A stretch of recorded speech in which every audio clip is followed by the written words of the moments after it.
have a distinguished panel of experts that will share their expertise and discuss ways we can all advocate on behalf of our climate. We only get one. Tonight's panel will be moderated by Linda Isaacson. Linda Fideli, a member of the Rochester People's Climate Coalition Board. Our panelists will speak in this order: Melissa Carlson, who is a small business owner, as well as a community choice aggregation advocate. Community choice aggregation is a municipal level strategy that allows for local government to procure power on behalf of residents and businesses, and yet still receive transmission and distribution services from their existing utilities. Did I say that correctly? Excellent. Our second speaker is Dr. Barbara Grosh, a member of the League, as well as Mothers Out Front. And Barbara will discuss PACE, Property Assessed Clean Energy Financial, which, if approved, would provide tax abatements for commercial property owners to make environmental improvements. Third, we have Susan Hughes-Smith, an adjunct professor of environmental health at the College of Rockport and environmental studies at RIT. Susan is a co-founder of the Rochester People's Climate Coalition and will share the coalition's effort to advocate for legislation that would help to mitigate the effects of global warming. And finally, we have Peter Collins, a retired professor of mathematics at MCC, as well as a member of the Citizens Climate Lobby, who will talk about the Energy Innovation and Carbon Dividend Act, HR 765, a bipartisan solution to the challenges of climate change. I would ask you to hold your questions till the end so that our speakers can have the time they need to present their valuable information. And we will invite you to view tonight's presentation on our YouTube channel, which can be accessed through lwm-rma.org. So it's my pleasure to introduce again Linda. Thank you, Anne.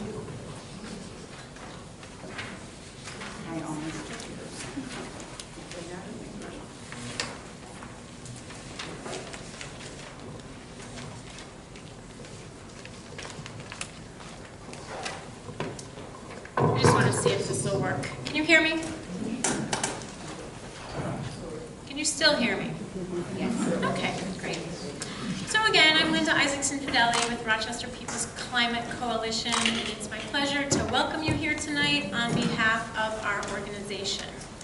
We'd also like to thank our partners, the Rochester Metro Area Group of League of Women Voters. It's been great working with you folks. Thank you. So a little bit about Rochester People's Climate Coalition, or RPCC. We are a coalition of organizations, business, faith, government and civic, nonprofit, student groups, and others. Our intended impact, in a nutshell, is to inspire and facilitate carbon neutrality in the greater Rochester area by 2027. It's a heavy lift, but it's what's needed. Therefore, we put our energy, no pun intended, towards large-scale systemic solutions which we can bring about.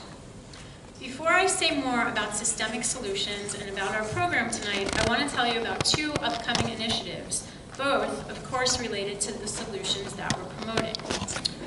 First, on April 17th, Bob Inglis, a former Republican House representative from South Carolina, who lost his seat in Congress for being so outspoken on climate change, will be the keynote speaker for Rochester's biggest Earth Day event.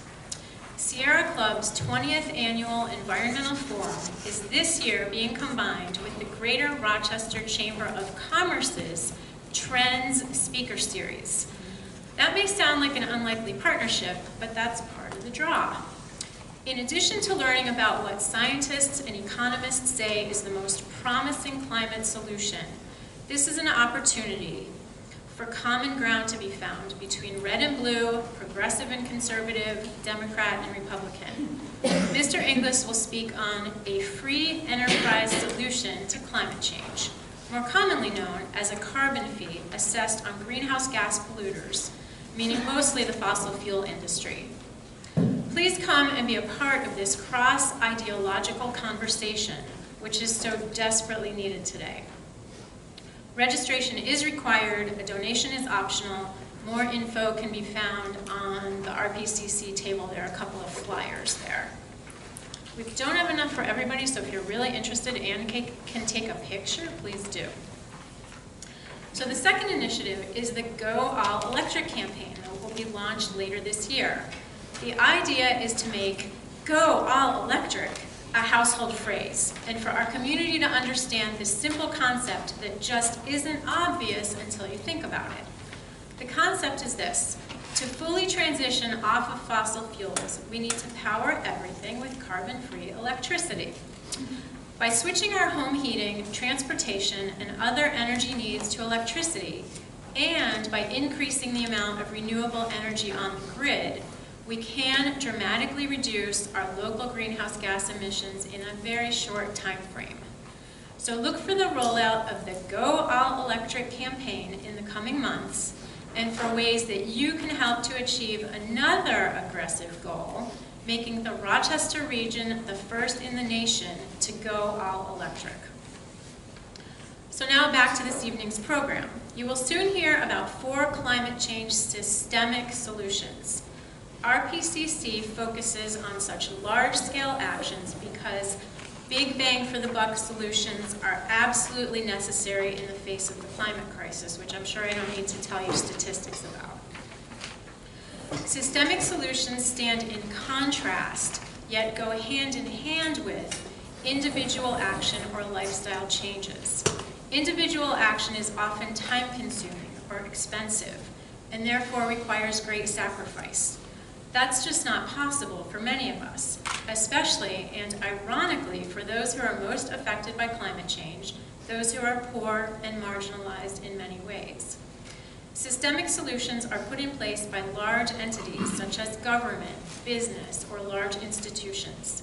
Systemic solutions make individual action possible. That is, they make climate-friendly choices convenient and inexpensive. They make a low-carbon lifestyle the norm, just the way we live, with little or no sacrifice needed. The 4 solutions we'll hear about this evening, if implemented, would each be set in motion by government through legislation. We'll hear about a national solution, plus one for each state, for our county, and also a solution for cities, towns, and villages.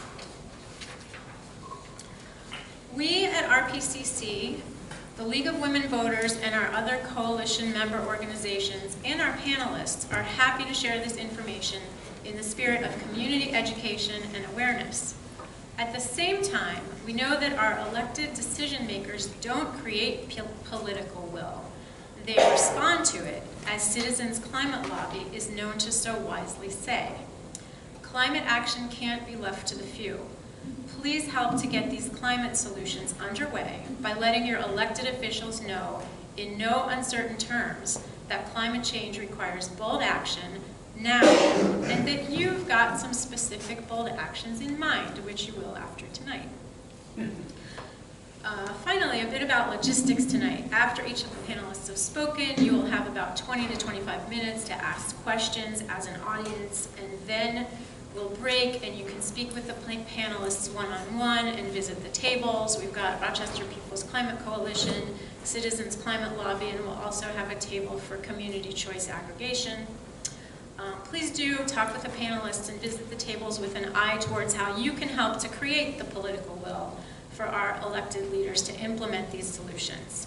Finally, please know that we all need to be out of the building by 9 p.m. Thank you. So we will start with Melissa Carlson, who will talk about community choice aggregation.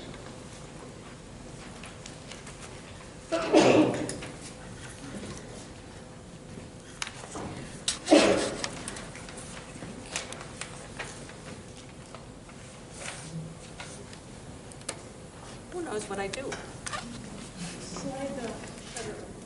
I woke the computer. Well,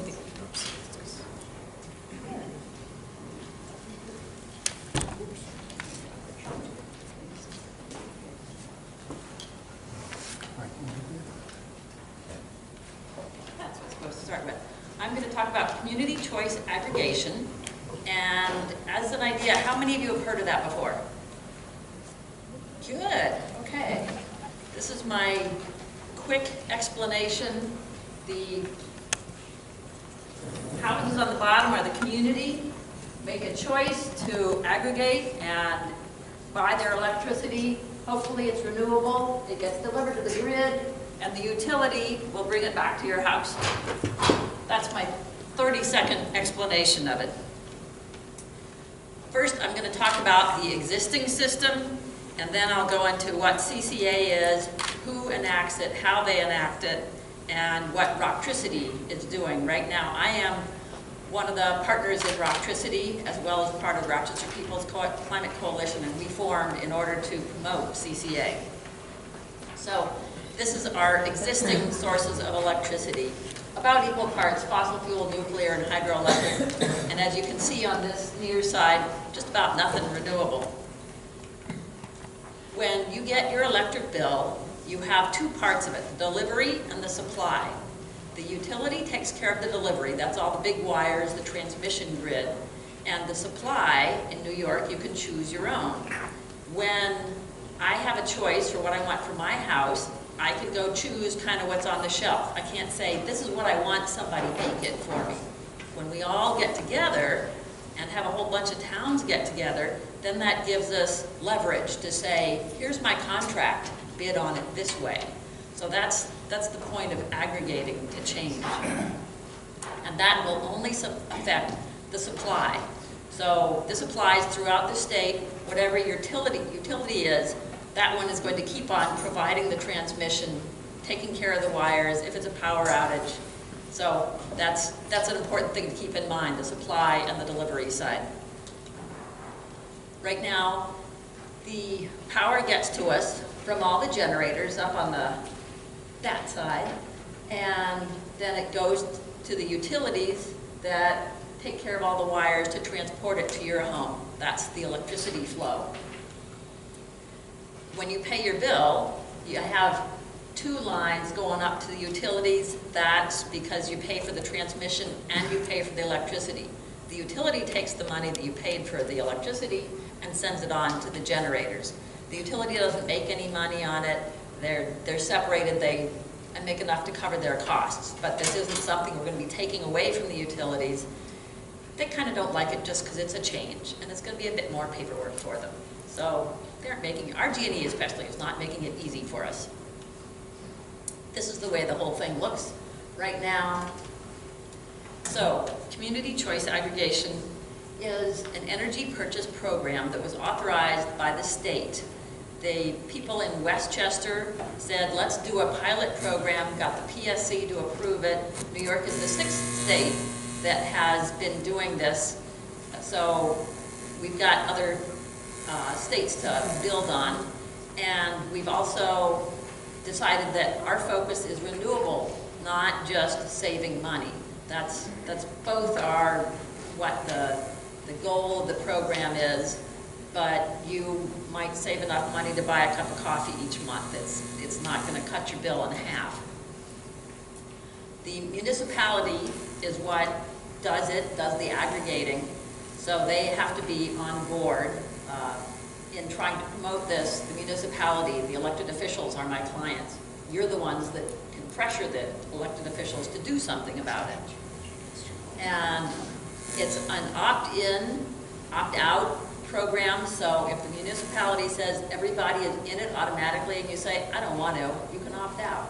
If you're already part of an ESCO, if you move into the town after it's already started, you can opt in when your current ESCO contract ends, or if you move some. So in and out is easy. This, again, is what it looks like now. That's what we're hoping to do, is make the fossil fuel part of it shrink. And you can see the utilities then send some money off towards the energy supply brokers for the people that want to keep the existing system. And then some goes off to the renewables through the CCA negotiations. The CCA administrator is what does the negotiation, that does all the legal stuff. So the municipality goes to the utility and says, we've got a zillion kilowatts, bid on it, and my company, or I hope, or another administrator, could be the city itself, takes it to the utility and says, here's the amount of kilowatt hours we need a bid on. They can't just say 20 households, you got to say how much you're using.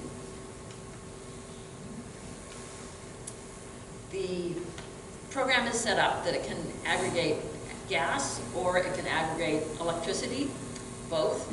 We are only focusing on the electricity because if we aggregated gas and got you lower prices, then you'd use more gas, which is not the point of all this. So just the electricity. And we're also looking long-term. The PSC program doesn't say anything about this, but I'm looking at it like, after I get the electricity renewable, then since we're all aggregated, can we get some building energy efficiency? Can we get all smart thermostats? Can we change a rate case? So things like that can go on beyond it. So it's a long term, and this is just the first thing the municipality can get good at doing. Talk about the opt-out and opt-in, and I would like to have 100% renewable be the default. In Westchester, they started with a choice of green or brown, and I think there were 20 in the first go-round, or their second go-round of the contract. Out of the 20, 14 chose the green supply, and the rest chose the brown supply, and both of them were cheaper than the utility rate was for the previous year. So you're getting an upscale energy supply, but it's only cost you the same or a little bit less than what you've been paying already. That's the goal of it all. One way we hope to do this is the green line, get a fixed price.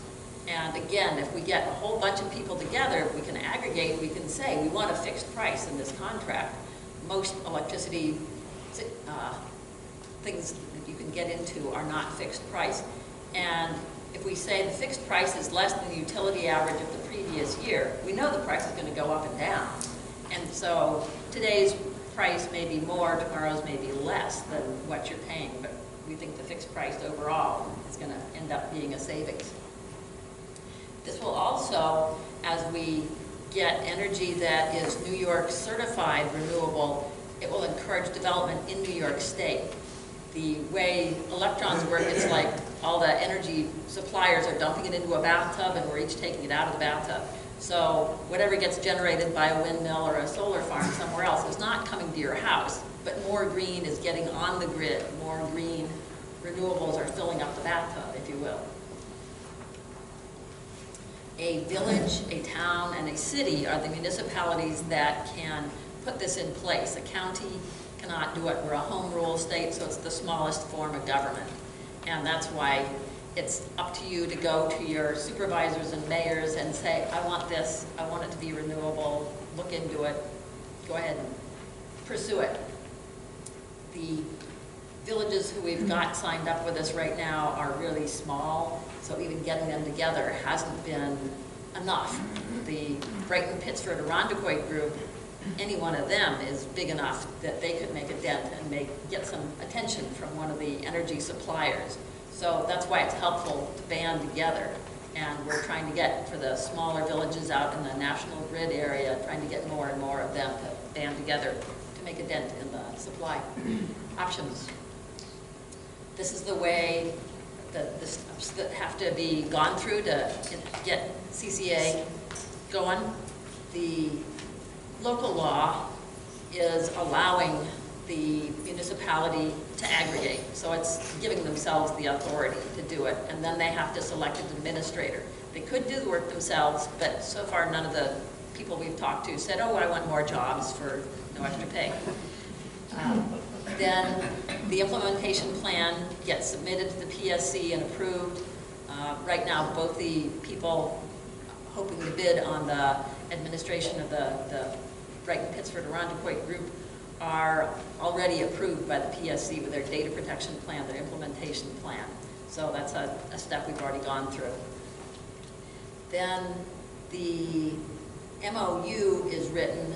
The way electricity is bid is not something that, here's the bid, it's good for a week. Here's the bid, it's good for the day. Maybe it's just good for the afternoon. So we have a contract all written out, and the person, supervisor or mayor says, I know what this contract says, and once the numbers come back in, I'll be sitting there with my pen ready to go that day.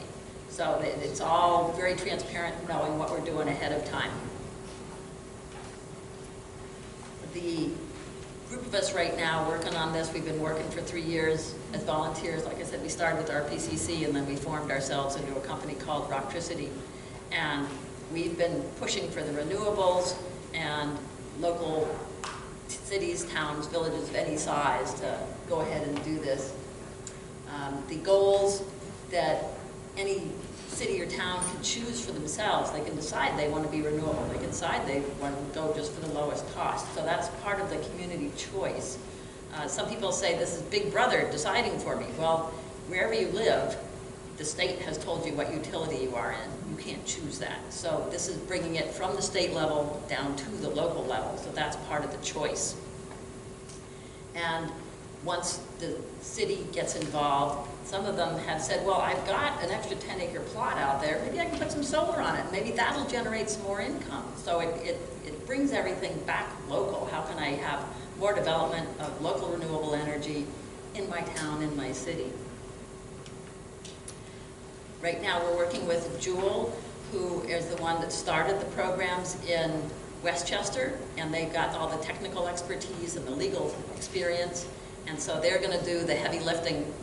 They're the ones that are on the far side of the slide, checking in with the PSC, taking things to the electric suppliers, and we are the local organizers, so we know the local politics, we know the local leaders, we could know how to get the word out through events like this. So that's why it's a partnership, and we would both be reporting to the municipality. So that's how we see this working. So we're trying to get interested municipalities to work together, and the partnership, as mentioned there, is between Jewel and us, trying to get local renewables, and our fees as administrator are paid by the electric supplier, and it's a 0.0008 cents per kilowatt hour, which works out to about $6 a household per year. And we are planning, hoping, thinking that your electricity bill is going to be less than that, so that it's $6 a year up, but maybe it's going to be $15, $20, $30 a year that's going to be saved. So overall, it's a net savings. And it's, like I said, that extra price is a cup of coffee. This is our goal in graphic form: no fossil fuels. And this is the number of towns and villages that have supported that first local law, doing the enabling legislation. A few of them have already chosen an administrator. Brighton, Pittsford, Irondequoit are going out to bid for an administrator, and the others are sort of waiting to see what those big three does. The city of Rochester has a tax issue that they're working on with their lawyers. That's it. Thank you very much.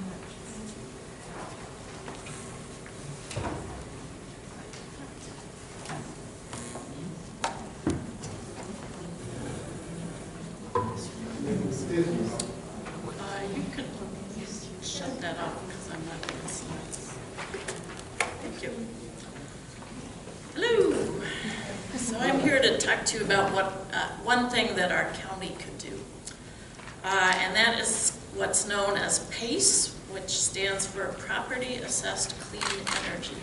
And I put a handout on all the seats. I have lots of extras if anyone wants to take some home. So let me walk you through how this works. Could you introduce yourself, please? Yes, I'm Barbara Grosh, and I'm a member of the League and also Mothers Out Front. Okay, so there's a lot of great things that people could do to cut energy use and climate their impact on the climate, they all cost money up front, and you know, over time, most of them are cost effective at this point. But you know, it can be hard to come up with the money up front. So PACE finance is about overcoming that hurdle.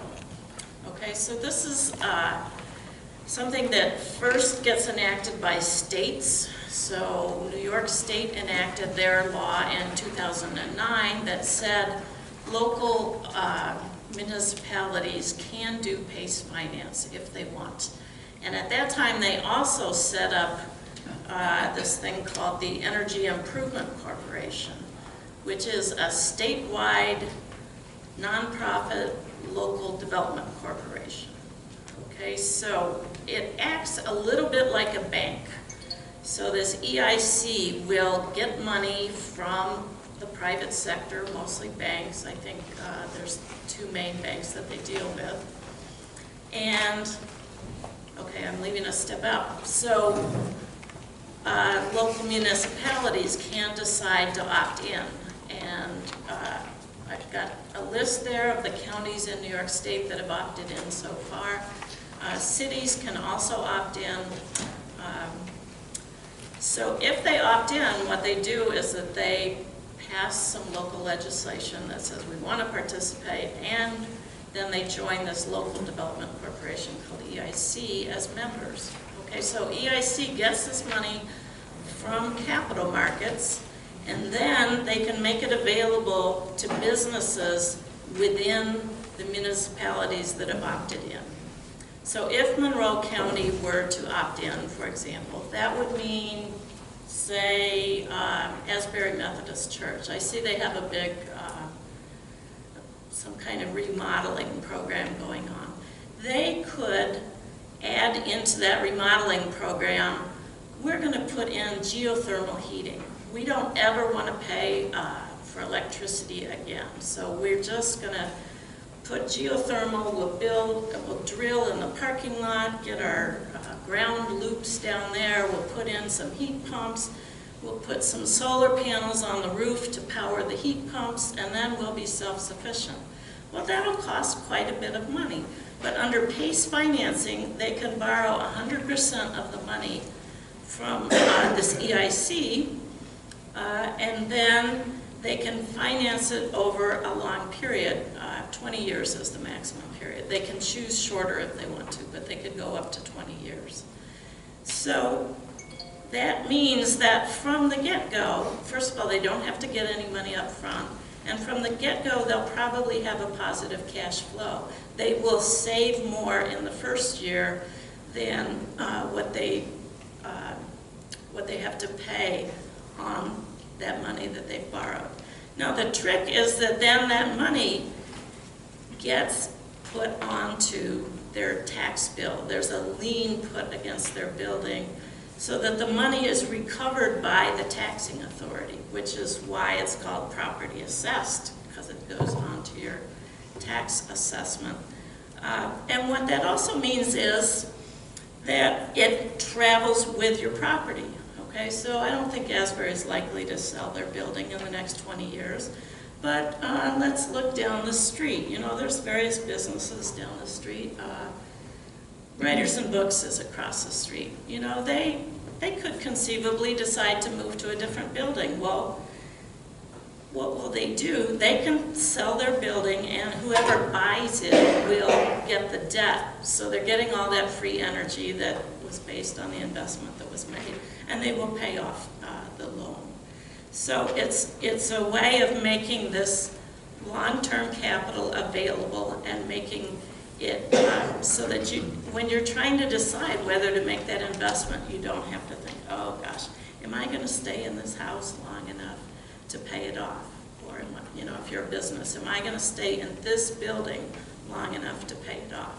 So it becomes more liquid. So that's what the proposal is. That's how the plan works. It's been in operation in New York State. We passed the legislation in 2009. Since 2014, all these different counties have been implementing it, and investors have been utilizing it. And there's been quite a lot of projects done, and it works pretty well. Most of them have not been residential. There's been some problems in the residential markets, which I didn't totally understand all of them. It has something to do with, mortgage, most of us have mortgages on homes if we own them.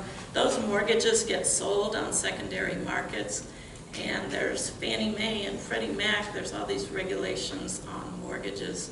And so this is an extra lien on the mortgage that somehow doesn't fit well with a Freddie Mac and Fannie Mae.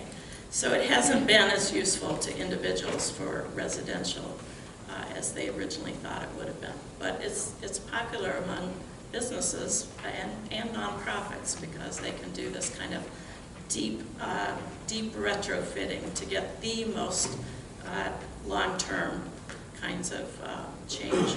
So I put a graph at the bottom of my handout to give you an idea. So you see that 29% of energy consumption in 2017 was natural gas.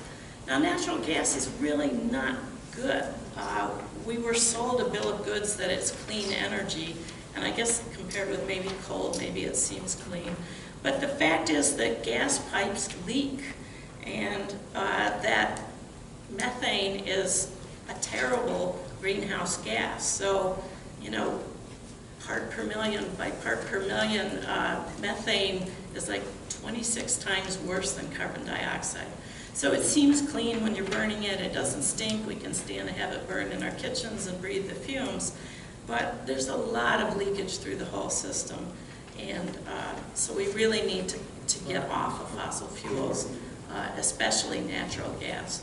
And that really is only going to be possible if we turn to things like geothermal and heat pumps. So this kind of financing program could be really important to that. So let me just review. You haven't heard me say anything that sounds like a downside, right? It sounds like, well, for some people that would be a good option. So you're waiting to hear why it might be bad for someone.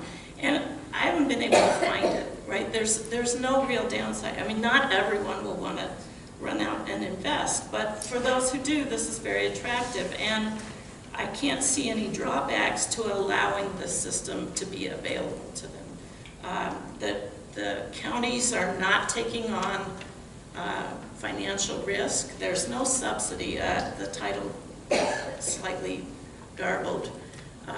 There is no subsidy being given. The money is coming from private capital markets and going to private borrowers who make the decision on whether it's a good investment. So it seems like a no-brainer. Apparently the reason it hasn't happened in Monroe County yet is just because, we had some bad press about local development corporations a few years back, right? There were some really fairly rotten deals, some real suspect things that ran through local development corporations under the previous county administration. So the current county exec is really leery about coming up with a new one. So I can understand the political calculation that's gone on there, but I think that this is a really important option that businesses should have. And actually locally, the Chamber of Commerce has decided to have talks with the county exec and tell her that they think that this is a nice option that they should have. And so I'm thinking it's time for us as citizens to start talking to our county legislators about it as well. So I would love during the after period to talk to anyone who might like to join me in approaching county legislators to do this. I think the league might want to take this on. We haven't done a lot of local advocacy work in the last few years, but this seems like a good one to me. All right, thank you.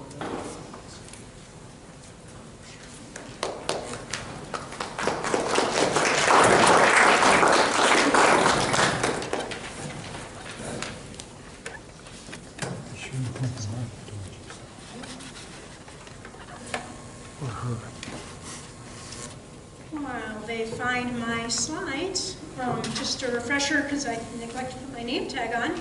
I'm Susan Hughes Smith, and I work up here as an adjunct professor at SUNY Rockport in the public health program and at RIT in the liberal arts department. I teach environmental sustainability. So thanks for coming out tonight. Appreciate it. And I'm hoping this clicker works. I decided I would cover what's happening at the state level. And there's a bunch of things happening, and if you're listening to the news, it seems very confusing and garbled. So I'm hoping to provide some clarity on what all the different ideas are that are being discussed. Okay, so in New York State, there are things that have been called the Green New Deal, the Climate Leadership Act, the OFF Act, the Climate Protection Act. Those are all thinking primarily about reducing emissions, right? Reducing the greenhouse gases that we are releasing into the air. And then one piece that gets no attention is called the Carbon Farming Act. And that's the other end of the spectrum where, well, what do we do about the emissions that are in the air? How do we get them back in the soil? And that act is focused on that idea. Okay, so I'm just going to give you a little bit about each one, and then we can talk more about it later at the end. Okay, so just to give you an idea, New York State is really a powerful place. If we were a country, we would have the 13th largest economy. I think that's amazing, right? And we use, as a state, about 30 gigawatts of electricity. And of course, on top of that, we're using a bunch of fossil fuels in our cars, and oil or propane or natural gas for heating our houses. And actually, about 92% of our energy needs are being mined and delivered to us from outside of the state. Think about all of that revenue that we are spending enriching other people's economies, not that I'm opposed to them having money, but think about what would happen if all of that energy was being produced in our state, in a region that sorely needs a lot of job and economic investment. This seems like a huge opportunity to me. If all of a sudden, all of our energy needs are being met with electricity that was being generated and distributed within our state. Okay, so I've been thinking about that. Seems like, wow, would that be a huge amount of electricity? How much electricity would that be? So since that was not my area of expertise, I went down the hall down at RIT and found Dr. Eric Hittinger, who sometimes is in the news. He's an energy policy expert, and he ran some numbers for me. And he said, well, we'd need to double our electricity use. I'm like, excuse me? He's like, yeah, you're probably not even double if we really were good about our energy efficiency, which I thought was really powerful information to know. Because I think we can imagine twice as much electricity. And he's like, and remember, that doesn't mean we need twice as many electric lines, because most of the time we're not using most of the electric lines. We've built the infrastructure to peak demand, right? The hottest 2 hours of the summer, when we all have our air conditioners on. But the rest of the time, we're not using all of those wires at full capacity. Will we need some upgrades? Undoubtedly. Will we need some new wires? Undoubtedly. Well, we don't need double, even though we would double our electric use. So hopefully that gives you an idea that that's a feasible direction to head in. And it absolutely has to happen if we're going to address climate change. It's just a no-brainer. We have to stop burning fossil fuels. Okay? So now to the kind of the more nitty-gritty. The Green New Deal of New York. There is an actual bill in our legislature. It's sponsored, somewhat confusingly, by a guy named Sanders. Okay? So while we have heard a lot at the federal level about a Green New Deal, that's a great policy idea, many people feel, and it is very inspirational and visionary. This Green New Deal of New York bill is a much smaller version of that. And basically it's saying, you know, we should create a task force, and then that task force should figure out how we transition our economy. So this bill is only, there's a Senate version, and it's from referred to the Environmental Conservation Committee, and that's where it's sitting. It only has 4 co-sponsors, which tells us it's not a very strong bill. It doesn't have a lot of support in the Senate. The Assembly does have a companion bill, so that's good, right? Just to make a law, we need a version in both houses. And that's by Assembly Person Ortiz, and it only also has 6 co-sponsors. So this is not a very likely bill to pass. Okay, they're both in environmental conservation, and in my opinion, it's not a very strong bill because in a way, it's just saying let's get a team together and let that team sort it out. We could spend years sorting things out. We already know what direction we need to go in. Right? We need to electrify things with clean, renewable electricity. Okay, so other things, the goal is okay, to be greenhouse gas emission neutral by 2030, and that can be a tricky term. Neutral, it's not saying 0 emissions, it's saying that if you have emissions, that we would absorb those emissions by having maybe good farming, maybe enough forests or trees. Say, how can we balance it out so that our emissions look like 0? Can you speak more into the microphone, please? Oh, sure. Is this okay? Yes, thank you. All right. So anyway, it has a great goal, not a lot of specifics. That's the New York State Green New Deal. Another one, more confusingly, Governor Cuomo announced we're going to have a Green New Deal in New York. And then he named his idea the Climate Leadership Act, which since he doesn't create legislation, that just adds to the confusion, okay? So his idea was originally put in the budget. And if you read the budget, it was Article 10 in the budget. They've now removed it from the budget, so all this climate stuff is going to be dealt with outside of the budget. This idea basically is to function administratively. So if you think about the executive branch, the executive is basically saying to all of its agencies, think DOT, Department of Transportation, Department of Agriculture, all of these little executive, what do you call them, groups, that they have to implement changes to create a carbon neutral economy. Okay, so it mostly is functioning through the administrative branch. And they also, his idea is also to create kind of a council, and they would even dig into the details a little more. You know, maybe we would need some kind of pricing mechanism. So he's kind of leaving the nuts and bolts to this committee that would be created. His goals are a little more fleshed out. I really like this part of it because it communicates that he understands where we need to go. He's upped his goal. So now he's saying we need 100% of our electricity from carbon-free sources. So that's not just things that we consider renewable, like wind and solar, but it also includes nuclear. Okay, so carbon-free sources by 2040, and you want 70% of the electricity to be renewable by 2030. And that all sounds like a great goal, especially when you looked at Melissa's chart and you saw we were at 7%.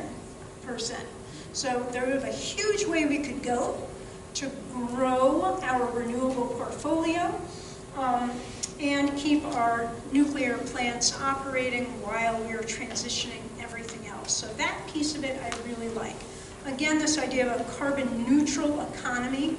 So there are some things that the first 80% of emissions is the easier part of the emissions to get rid of.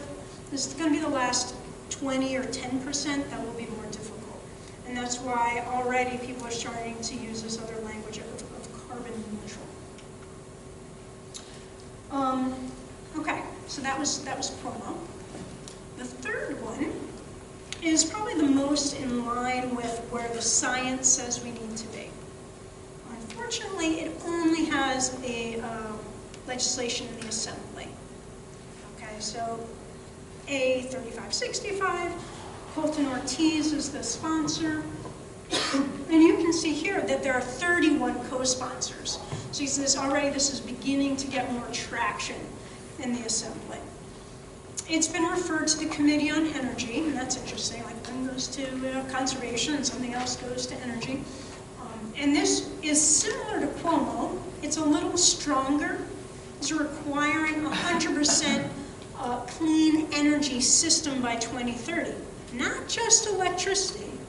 Like Cuomo was just talking about electricity. This is saying in everything. And we are going to move really quickly. Now we're going to find a way to fund the transition off of natural gas in our buildings onto heat pumps, off of these fossil fuel cars, so that we're no longer selling fossil fuel cars in New York State by 2025, is their idea. And that's actually in line with the science. If New York wanted to do its part to keep global warming to 1.5 degrees Celsius, that's the new goal under Paris, this is what we would need to do. Okay? It would establish a renewable energy fund. So we know we need money to do this, and so we would have a dedicated fund, not to be touched by other branches of the government or for other, ideas, but to stay focused on this issue. And they really want, this group of people really want there to be legal standing. Right now, all we have is Cuomo's pledges, which we're not making much progress on. And we can't sue anybody for failing to meet an idea. So we need this encoded in law, and we want it to be explicit. The folks of this bill want it to be explicit that citizens would have the right to sue if the state failed to meet its goals. Okay, and then the last one on emissions reduction is the one that has gotten the most traction. Okay, this is called the Climate and Community Protection Act. The Senate bill is up there, 2992. Sponsor is Kaminsky. 32 co-sponsors who are all Democrats. So there's no one in our area currently sponsoring this bill. The Assembly bill, 3876, is sponsored by Assemblyman Engelbright. And there are 50 co-sponsors, and Assemblywoman Romeo is the only one in this area who is a co-sponsor. It is currently in the Environmental Conservation Committee. In the Senate, they had hearings for the first time. They had hearings on climate in a month or so back. And so that was exciting. I went and listened, got the opportunity to hear Cuomo's NYSERDA, Alicia Barton, speak about what Cuomo's plan was. Got to hear people who were on the International Panel of Climate Change speak. So this one is definitely getting the most traction. And it's supported by a coalition called the New York Renews Coalition. The Rochester People's Climate Coalition has supported both this bill and the OFF Act. And basically it's trying to take Cuomo's executive order and turn it into law so that half of the electricity would be renewable by 2030. Cuomo's now upped that ante, and 100% by 2050. This goal aligns with the 2 degrees Celsius rise goal. Does that make sense? So if New York was doing its part, if we went at this pace and the rest of the world went at this pace, we might be able to stay at 2 degrees of warming. Okay, so it also would create a council under the direction of the Department of Environmental Conservation. There would be benchmarking every 5 years so that you wouldn't just wait 20 years to see, did we make it, right? But that every 5 years you would need to report back to the legislature. It would account for upstream emissions. This is kind of one of those little wonky things. Some of our electricity is currently imported from Pennsylvania. Not up here, but downstate, because we have some transmission pinches from up here to downstate. So you would want to be able to account for that. We wouldn't want to just increase the amount of energy we're importing from somewhere else if that's dirty energy. Okay? The idea is that within 2 years of adoption, that this would be enacted. There would be scoping plans that would have to be approved. Rules and regulations would need to be approved within 3 years' time. The downside to this act is that it does not stop new fossil fuel infrastructure. The OFF Act does. It says no more permits. And that seems kind of strange to me. Like, if you want to stop using something, it seems like at some point you just need to say no. Okay, so this act doesn't do that, and it does not phase out nuclear. I don't happen to be opposed to that, but other environmentalists really want to see the nuclear disappear. So this is that benchmarking I was talking about. You will see if you look from state to state to state, different laws get passed, and some benchmark it to the 1990 emissions. Others are benchmarking it to the 2005 emissions. Well, I think it's more aggressive to compare, well, where were our emissions in 1990? And let's get below those, as opposed to where we are like today.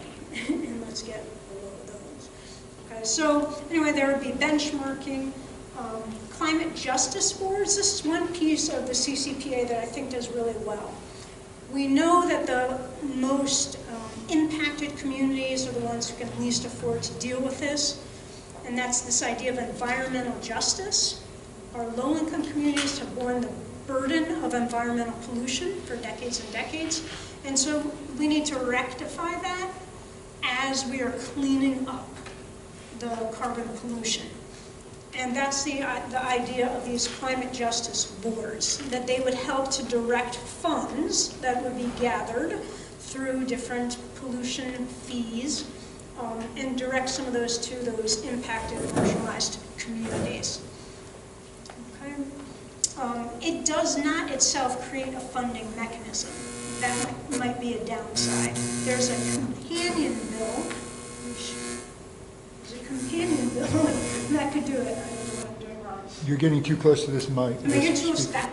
Oh, I thought I was getting these too close to each other all this time. Thank you. Okay. So those were the emissions reductions.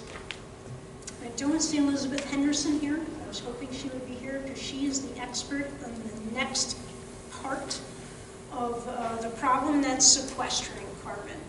So NOFA New York is working very hard, NOFA, New York Organic Farming Association, is working very hard to try to get the state and the federal government also, but the state to find a way to help farmers adapt their farming practices to be more climate friendly. Organic soil does a better job of holding carbon in it than conventional agriculture. When we put the man-made fertilizers and the pesticides on our crops, it also kills the soil microbes. And so if we could shift back to more organic farming, we could store more carbon in the soil. Okay, so there's a bill in the Assembly, and it's only in the Assembly. That's the downside. It's in Agricultural Committee, and it's a statewide program that would give tax benefits to incentivize the farmers.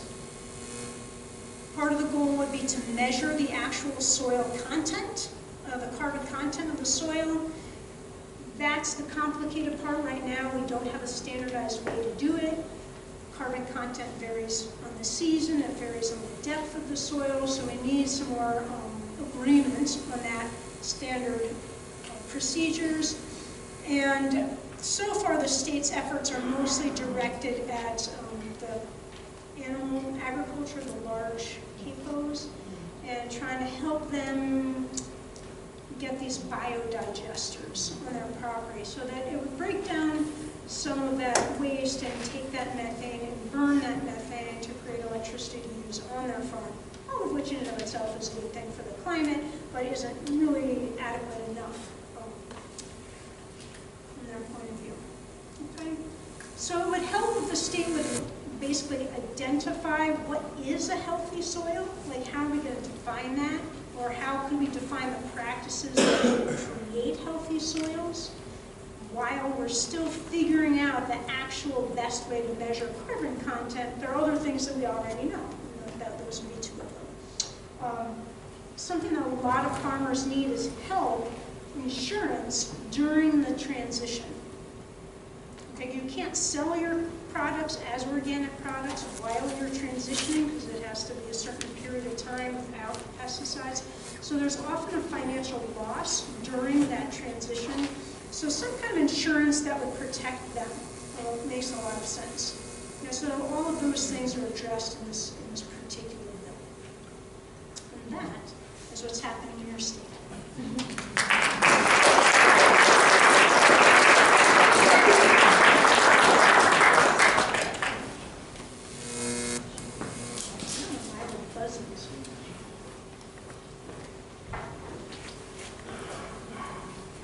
So I guess there are some handouts on the whole soil carbon thing.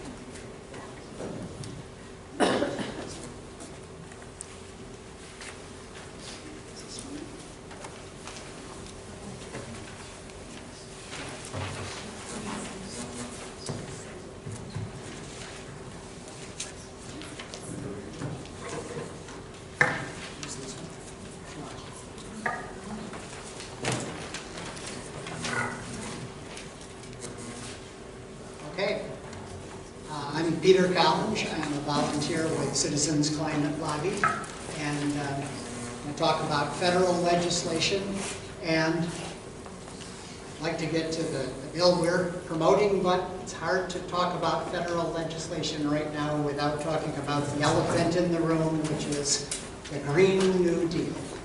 So let's start there. The Green New Deal is a non-binding congressional resolution that has ambitious goals and certainly worthwhile goals, but does not have a lot of specifics on how it's going to be implemented. It would be a 10-year national mobilization to reduce greenhouse gases. Would involve an investment in infrastructure and green jobs. It does include social goals of justice and equality. And it's only, at this point, sponsored by Democratic members in the House and some in the Senate. So because of that, it may pass the House, although that's not even certain at this point. But it certainly isn't going anywhere in the Senate at this point. And it's becoming a partisan issue. And that's what Citizens Climate Lobby as a group has been trying to avoid. Our goal has been to try to make climate, we talk about making it a bridge issue rather than a wedge issue. We just think it's too important. The climate crisis is too real for us to use it as simply an election issue like immigration or one of the other ones where nothing much is happening other than loud noises on both sides. So, what's our solution? The Energy Innovation and Carbon Dividend Act, which has been introduced in the House. It's a real bill with real details, and so let's talk a little bit about that. But to sort of set the stage, let me say that there's broadly two ways to go about reducing greenhouse gases. It's a little oversimplification, but basically, you can go down the regulatory path, where you say, must do this, can't do that, right? Can't buy cars that run on gasoline anymore, must buy electric cars. Or can't build a new house with a gas furnace. That's what Great Britain is going to be doing in a few years. Can't buy a new house with a gas furnace. Okay, that's a possibility. But politically, we know that in the U.S., U.S. voters don't really like to be told by the government, can't do this, must do that. And so that causes problems politically. So we've chosen to go down a different path, which is the path of carbon pricing. And saying, if we want less of this, what we need to do is make it more expensive. Make the thing that we don't want more expensive, and then that encourages, using the free market system, encourages people to do the thing that we do want. So, the Energy Innovation and Carbon Dividend Act, H.R. 763. Last count I had, there were 20 sponsors in the House. It keeps going up, so I may be behind. We like to say it's a bipartisan bill. It is a bipartisan bill. It actually started out introduced in the last session with 3 Democratic sponsors and 2 Republicans. Unfortunately, one of the Republicans lost re-election and isn't there anymore. So at the moment, there's 1 Republican and a lot of Democrats. But we're working on some more Republicans and hoping that they will co-sponsor this. Because we think it's important that it be a bipartisan bill for 2 reasons. One is, currently we have a divided government. Nothing's going to get through unless it is supported by both Democrats and Republicans. But also, even if you had the government being all one party, we know what happens when one party puts bills through that are one-party bills. As soon as the political winds shift and the other party has power, then they reverse those bills. And what we need on climate is something that's going to be enacted and stay and not be reversed every few years when you have an election. It's also better for the economy that way so people can plan. All right, so how does this bill work? Well, there would be a carbon fee. That's the basis of this bill. We want to make carbon-based fuels, oil, gas, and coal, more expensive, gradually, so that people have time to adjust. So the first year, it would be $15 per ton of carbon dioxide that's released. And then each year after that, it would go up by $10 a ton, although there's actually a provision in there that after a while, if that wasn't reaching the goals fast enough, that could increase to $15 a ton per year. Now, to give you an idea, that's saying something like on a gallon of gas, you'd pay 13 cents extra the first year, and then about 9 cents extra each year after that. 9 cents, 9 cents, 9 cents, going up a little bit at a time, so that, those of us who have bought cars that we're going to have for the next 10 years, we're not going to immediately triple the cost of your gas. We're going to do it gradually, so that the next time you buy a car, you can think about whether you want to, choose to. You can still buy a vehicle that gets lousy gas mileage and you have to pay a lot for gas, or you can choose to buy something more efficient. Notice that it says fee. It doesn't say tax. That's a big thing, because as we know, no Republican is going to vote for something that's called a tax. So why is it a fee? Well, it's a fee because the government's not going to keep the money. The idea is, well, other than like 3% that gets used for just the cost of the bureaucracy to implement this whole thing.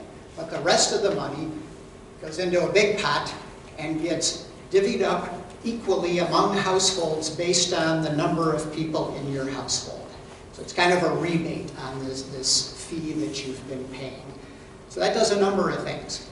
It protects lower and middle income households. In fact, we estimate that about 70% of the households would actually come out ahead on this, and that would be mostly the ones at the lower end of the economic ladder. It also means that we can say it's not a tax because the government's not keeping the money. It also provides a bit of an economic incentive because we know that people at lower and middle incomes are more likely to spend money that they get, and actually the economic modeling says that this would actually help the economy rather than hurt the economy. Okay, so those are the 2 big things. I know Citizens Climate Lobby for years has been promoting carbon fee and dividends. Those are the 2 big provisions. But a couple other smaller ones, there's a border carbon adjustment. So one of the worries is that if we put a fee on carbon, then people have a choice of buying goods from our factories. They're going to be more expensive because of this carbon fee. They're going to change and buy things instead from overseas where it doesn't have a carbon fee, and those are going to be cheaper. Except that this adjustment says when they come across the border, we put the fee on them as if their country had had that same carbon fee that we have. So they become more expensive as they come across the border. And on the other hand, as we export goods, we take the fee off as they go across the border so that we're not putting our local manufacturers at a competitive disadvantage. And there would also be a very limited sort of a pause on one particular type of regulation, the regulation of carbon dioxide as a greenhouse gas under the Clean Air Act. That's in there for two reasons. One is because it certainly appeals to the conservative side that we're trying to bring into this coalition to pass this bill, but also the modeling says that the carbon fee is far more effective than the carbon dioxide regulation. And the carbon dioxide regulation has never gone into effect because it's been tied up in the courts ever since the Obama administration proposed it. So we're going to temporarily do away with that. But after 10 years, if we're not meeting the goals we need to meet, which is basically the IPCC goals for the 1.5 degree rise in temperature, then that regulation could come back in. Okay, so why do we like this? Well, it's effective. This bill is basically at or very close to the glide path that IPCC says is needed to do the 1.5, to keep the climate, the temperature increase to 1.5 degrees Celsius. Good for people in the sense that we're going to reduce climate change, but also reducing greenhouse gases is good for health. If you think of asthma and some of the other respiratory issues, it's good for people to have less of that. Good for the economy. I already said that modeling says we'd have more jobs, actually about 2 million more jobs in the first 10 years under this bill. It's bipartisan and it's revenue neutral. There we go. Okay, so who is Citizens Climate Lobby? Well, we are a volunteer-driven organization with about 100,000 volunteers across the country and 485 local chapters. There's one in Rochester, there's one in Canandaigua. And we are working locally towards a national solution on climate change. And as Linda said, one of our mantras is we have to create political will. We believe that the national leaders are much more likely to do the right thing if they believe that there is political will, that the voters behind them are saying, do this and we support it. So we're working on that. Our values, I won't talk about all these to save time, but let me mention the relationship one. So we are not bomb throwers or picketers in particular. We are sit down and talk with the elected representatives. Sit down and talk with their staff. Hear what their concerns are. Have them hear why we think this bill is the right approach. And we believe that's the way to make progress and actually get something done. Looking in the wrong direction. There we go. Okay. If you're interested in Citizens Climate Lobby and want to get involved, we have a table in the back and you can visit us after the Q&As. We have some postcards if you'd like to sign a postcard to Congress. Or if you want to learn more, just Google CCL Climate. If you just do CCL, you're going to get something like the Cleveland Central Library or something. Do CCL Climate or CCL Intro Call will give you information on the Wednesday night conference call that nationwide for new people who want to hear more about CCL.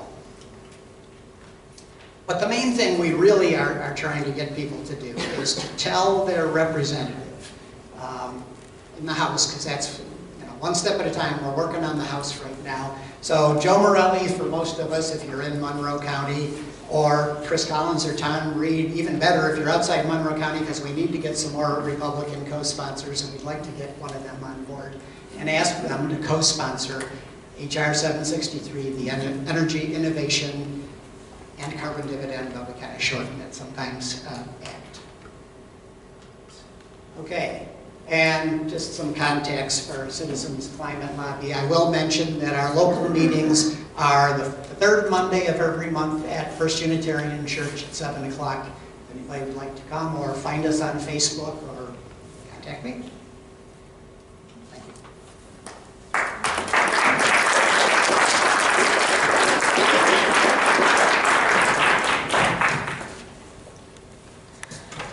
So this is really loud. So we've heard from all four of our panelists. We have about 35, 40 minutes left. Why don't we do about 20 minutes or so of questions and answers, and then we'll have about 20 minutes of mingling and talking with our panelists and finding ways to get involved. So for questions and answers, Jen, back there from League of Women's Voters, has a microphone and she will give it to you to ask a question. Before you ask though, let me just ask you to please ask a question. And let's not use this to give a speech about what you think about climate change or make an announcement. Let's ask questions. If we don't have a lot of questions, we can open it up to really quick announcements afterwards.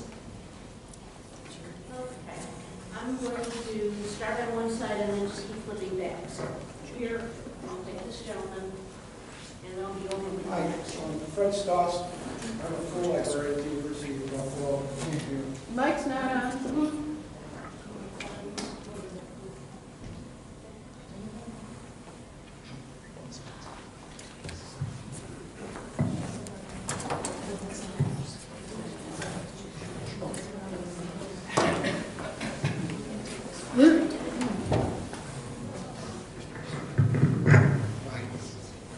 Hi, I'm Fred Stoss.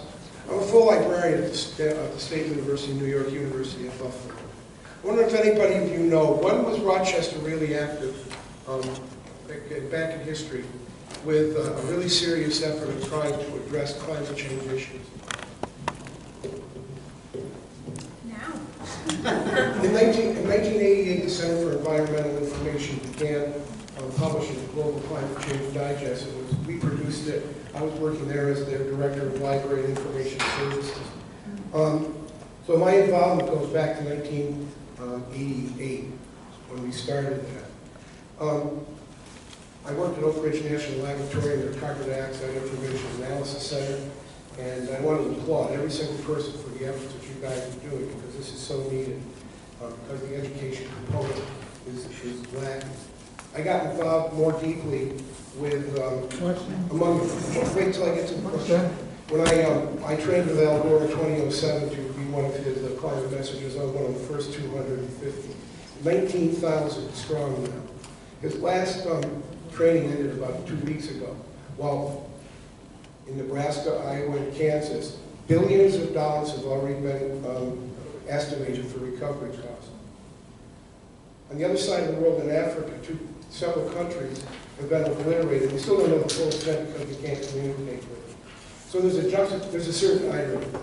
So I'd like to know what are your plans in terms of the future for spreading this kind of a word, not to 20, 30 people or so, but 20 to 30,000 people in Rochester, and getting the word out, not among to a choir. We've been speaking to the choir for 40 years. Well, I really appreciate your question. So the Rochester People's Climate Coalition has been around since 2014. It became a not-for-profit about 2 years ago now. And we desperately need money so that we can spread our message. We are working on a Go All Electric campaign and are working with what is now Causeway, formerly the Ad Council, and are in the process of developing that campaign. We hope will soon be on billboards and so forth around the area. And it's a huge challenge to get the message out, and I think a message of hope and of vision of the direction that we need to go. So that's just one thing that we're doing. Other people, like kids at CCL, are working amongst their peers. There's a number of kids organizations where they're talking about climate change, but issue you bring up is a very difficult one.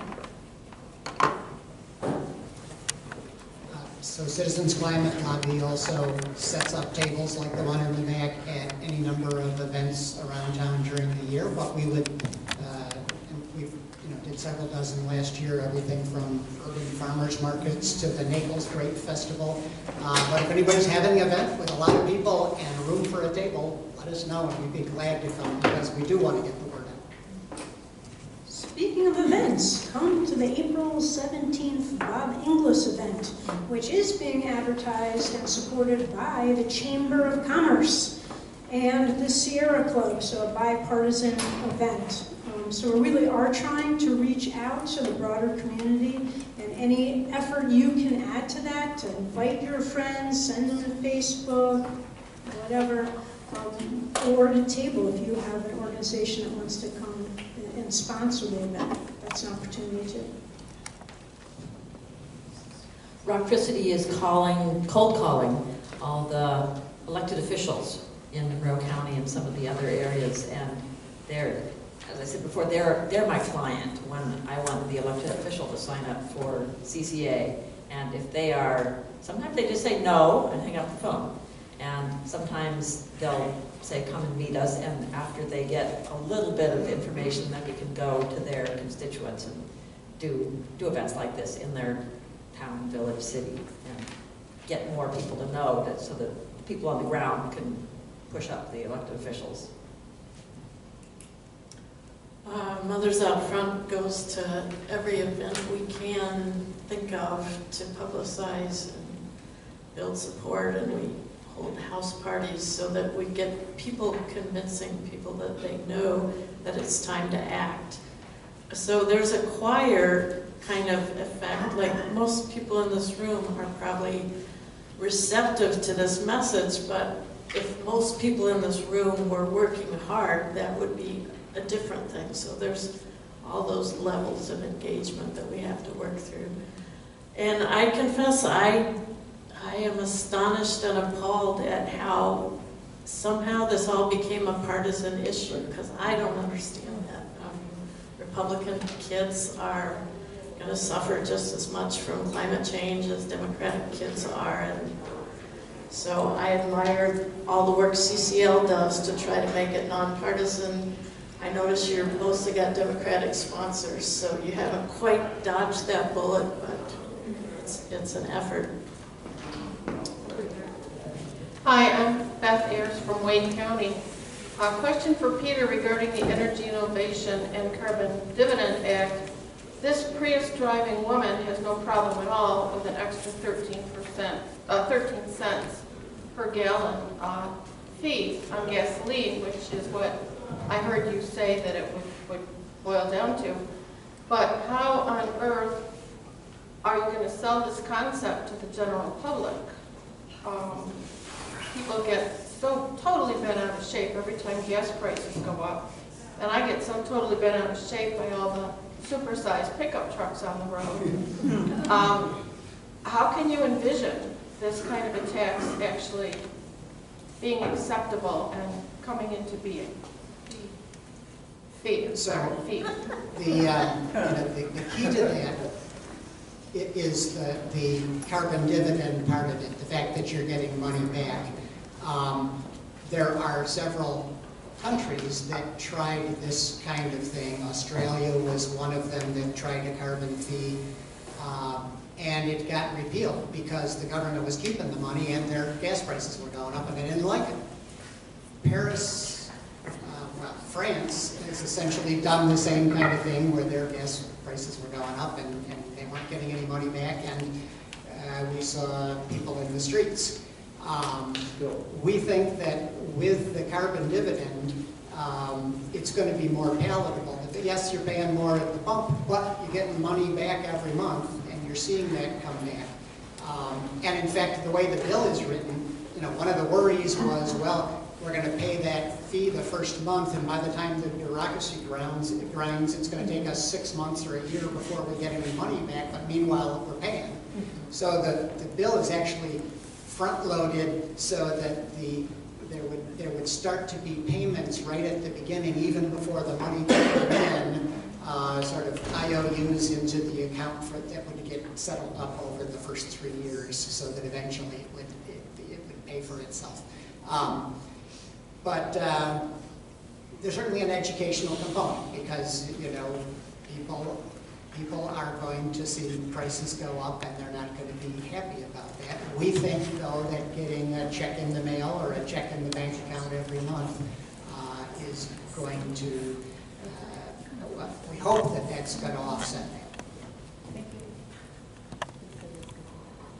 that. Hi, I have a question for Peter as well, Robin Wilt, and I'm on the town board in Brighton. Can you hear me? And I was wondering if there is any other successful model, successful implementation of a revenue-neutral model of carbon pricing worldwide.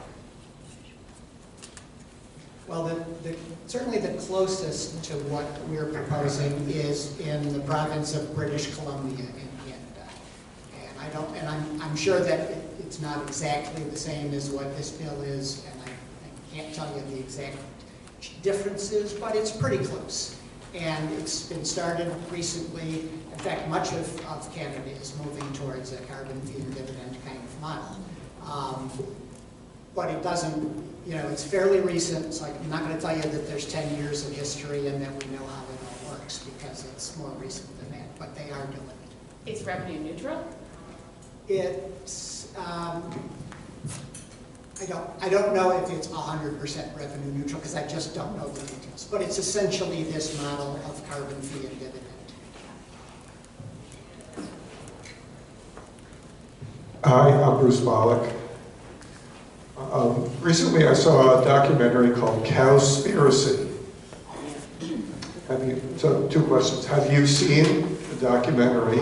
Second question is, the documentary filmmaker asserts, with some research, that half of our greenhouse gases are produced by farm animals and their wastes. And then he goes through the doc that says, none of the environmental groups are addressing this issue. So all the things you talked about now, if we did 100% of them, would remove 50% of the greenhouse gases. So why aren't you talking about the other 50%?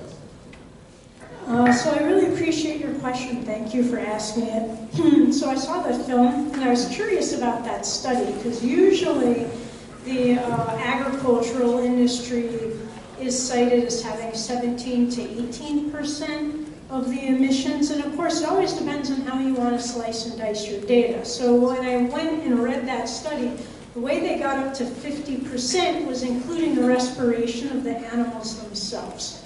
So, you know, I mean, we can debate, is it 20%, is it 50%? Whatever it is, we need to address the emissions from animal agriculture, and the biggest problem is beef. And that's just simple math. They produce the most methane. So I totally agree with you. If a person wants to take the best individual step to protect the climate, in fact, to protect the environment, it would be to give up beef. Yes. That's absolutely true. There are no plans that have been proposed, and certainly one could go that route to advocate for a policy that would discourage animal agriculture. You know, if you think about a dairy farm of 1,500 cows, which is not that unusual in our state, those cows produce as much waste as the entire city of Syracuse. And I understand that they have things that they need to do, like put their waste in pits, and there are policies and procedures that they have to follow, but they're nothing close to what you have to follow if you're the city of Syracuse for treating waste, okay? So there are ways that we could make this less cost-effective to engage in animal practices of this way. You could have a tax on beef if you really wanted to. No one's really proposing, and that's an interesting question, why aren't legislators proposing it? And I suspect it's seen as too unpopular to do that. But yeah, it is a huge issue. So if you can make the personal choice to reduce and eliminate your consumption of beef, that'd be great.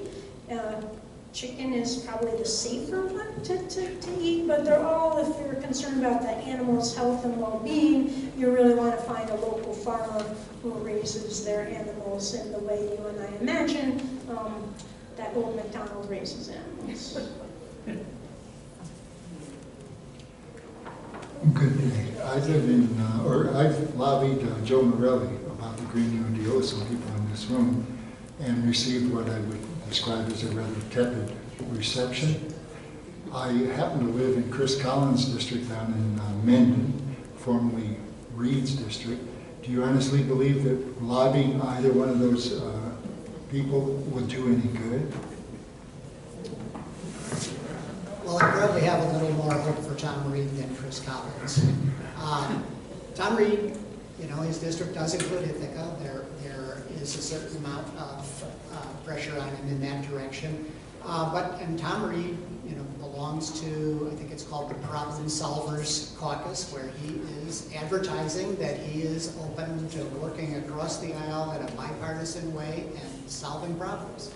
And I think that it's worth his constituents suggesting to him that this would be #1 on the list of problems to be solved in a bipartisan way. And if he hears that from enough people, I think he may become interested. What about Joe Morelli? Remember, one of our values is optimism, so that's Citizens Climate Lobby. We're certainly hopeful with Joe Morelli. He has in individual conversations with Joe Morelli, he has sounded positive, but he has not signed on yet. So those conversations will continue. This is also another question for Peter. I think looking on your website, there is this committee that in the previous administration was bipartisan. There were 90 people on it, 45 each, Republicans and Democrats. And Chris Collins was on that committee. I'm asking if he is still on that committee, #1. #2, what I saw in that list is that we, the Democrats, pretty much bit off our nose to spite our face because we defeated half of the people, the Republicans who were on that committee. One very important one in Florida, I'm sorry, I forget his name. Does anybody know? Curbelo. Such an important Republican. So now this committee, so I guess what I'm asking, #1, what's the name of that committee? I thought it was the Climate Solutions Committee. Or Climate Solutions Caucus. The House of Representatives has caucuses. The Senate doesn't do this. And it was, as you said, it was an equal number of Democrats and Republicans. Now, they weren't necessarily committed to a specific climate solution. They basically were committed to the idea that we need to make progress in addressing climate change. And as you said, a number of the Republicans were defeated, some of them in the primary by other Republicans who one might suggest that the electorate thought that these were too moderate. Other were defeated in the general election. And so because that raised the question of, well, how do we keep this caucus equal, the same number of Democrats and Republicans, when we lost a number of the Republicans? Do we kick out some Democrats, or do we, what do we do? And basically, now that the bill has dropped in the House, the decision was made that it was more of a priority to push the bill than to push the caucus. So the first thing was getting the bill in, getting co-sponsors, that kind of thing. I understand that there have started to be meetings to talk about how to reconstitute that caucus again and get that going, but that hasn't actually happened yet. is Collins still on that committee? I think the hope would be that Collins will continue to be on the caucus as it gets reconstituted, but again, they're kind of working out the details of that. And I'm wondering if you know anything about his activity on that caucus when he, in the previous administration. I don't know any details. I mean, I know he agreed to be a member, and that was a fairly low-cost step to agree to be a member because there weren't a lot of specifics that caucus was. You didn't have to sign on for a lot of specifics to be in the caucus. You just kind of had to say, yeah, there's a climate problem and we ought to do something about it.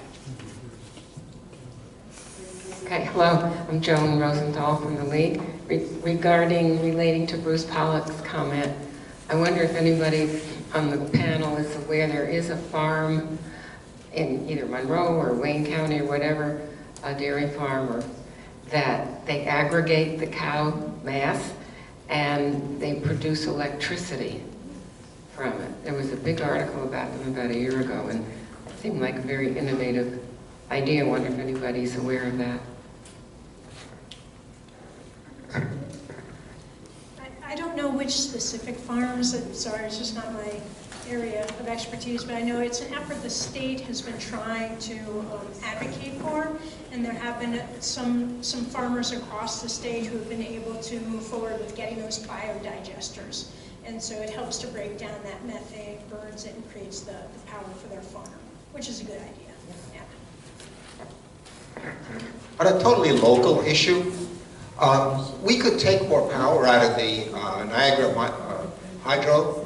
I mean, there is more power to be taken, and I think a lot of water shunted around Messina. I realize we need to work with Canadians on this, but is there any move afoot to get more hydropower?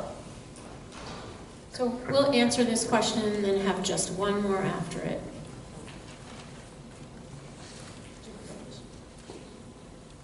So it's a great question, and one of the challenges in the energy markets for generators, the hydros, a lot of hydro facilities have been are older, and as natural gas has been kind of unfairly competing in this supposed free market because they get lots of exemptions and subsidies, the natural gas prices have been artificially low.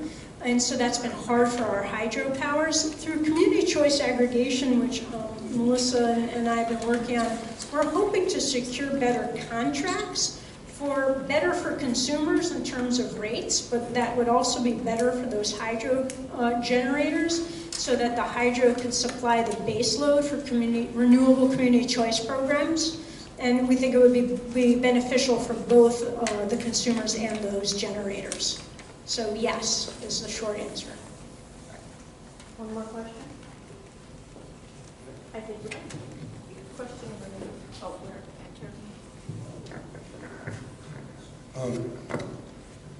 Is anybody aware of Dennis Hayes' 2015 book? It's called Cowed, The Hidden Impact of 93 Million Cows on America's Health, Economy, Politics, Culture, and Environment. It's an incredibly telling book about, it's just not the common norm that needs to be dealt with. It's the way that cows digest their food that produces most of the methane. And you can't put masks on the cows to catch their breath. That's true. There is a lot of research on what we feed cows, and there's been some suggestion that if we were feeding them seaweed, that they would be reducing their methane production by half. So there are some really interesting things, and that just gets to, kind of a philosophical difference in where you think the best direction is to solve these problems, whether it's like trying to eliminate a product or trying to modify it or to use tax or use incentives. And those tend to be more political kind of world viewpoint things. But you're right, cows are in their current form and the way that we're overproducing them a real problem. So many really great questions. I really appreciate it. Thank you.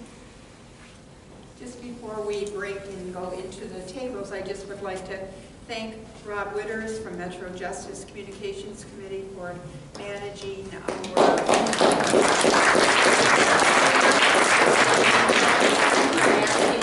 as our interpreter tonight. Greatly appreciate.